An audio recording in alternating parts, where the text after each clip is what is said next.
Sobra-sobra, buhos din.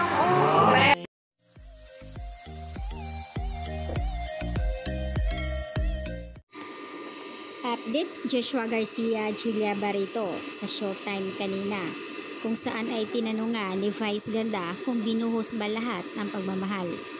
At sumagot naman una si Julia na oo naman binuhos.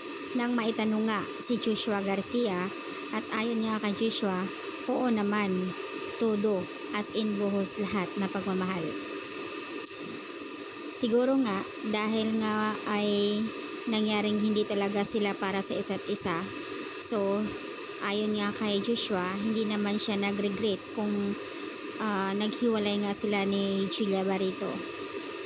Kasi nga, kung kahit na binuhos nila pareho yung pagmamahal, kung talagang hindi sila para sa isa't isa, hindi talaga mangyari iyon. At ngayon may kanya-kanya na silang partner, syempre. Pero in fairness naman, nakakakilig. Kilig match naman talaga itong dalawa. Isa din si Vice Ganda na hinahangaan ang Josh Lia noon. At the time na may interview sa kanila, unang nakakaalam talaga si Vice Ganda tungkol sa kanila.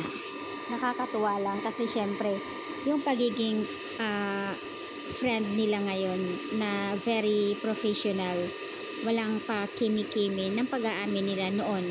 At sinabi nga rin naman ni Joshua na syempre, malalang pagmamahal nila noon, buhos, gawa ng mga bata pa sila, at ngayon nagiging matured na sila sa isa't isa, alam na nila yung ginagawa nila, respect nila para sa kanilang partner din, kaya ang movie nila sobrang relate para sa kanila noon. May nagtatanong kung maaari po bang magkabalikan uli ang Josh Lia. Malabo siguro guys, ayon sa iba, kasi nga syempre may kanya-kanya naman silang partner and 5 years na rin silang wala ng relasyon. May kanya-kanya na silang partner sa buhay at alam naman natin lahat na mahal ni Gerald si Julia as usual, ganon din si Julia. At syempre si Joshua, mayroon naman din siyang girlfriend, kailan lang din, kaya siguro nga respeto na lang sa kanilang partner. Pero ang importante dito sa pag-aamin talaga nila na mahal nila talaga, buhos ang pagmamahal nila noong sila pa, Josh Lia. Kaya nga dumating sa punto na naghiwalay sila.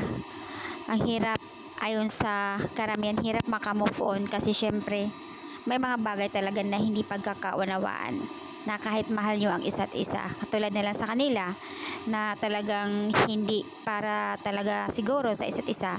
Ayan, ang alam kasi ng lahat dati, unang naghiwalay na sila, na interview pa sila noon ni Boy Abunda, Tito Boy, dahil din kay Joshua, na mahilig kasi si Joshua magla-like ng online, mahilig siya mag-like sa mga girl na mga sexy. So yun din yung unang napag-awayan nila, at inamin naman din ni Joshua na mahilig siya sa ganyan. And then dumating sa punto na nagkakabalikan din sila. So siguro nga, sabi nga nila, hindi talaga siguro sila para sa isa't isa.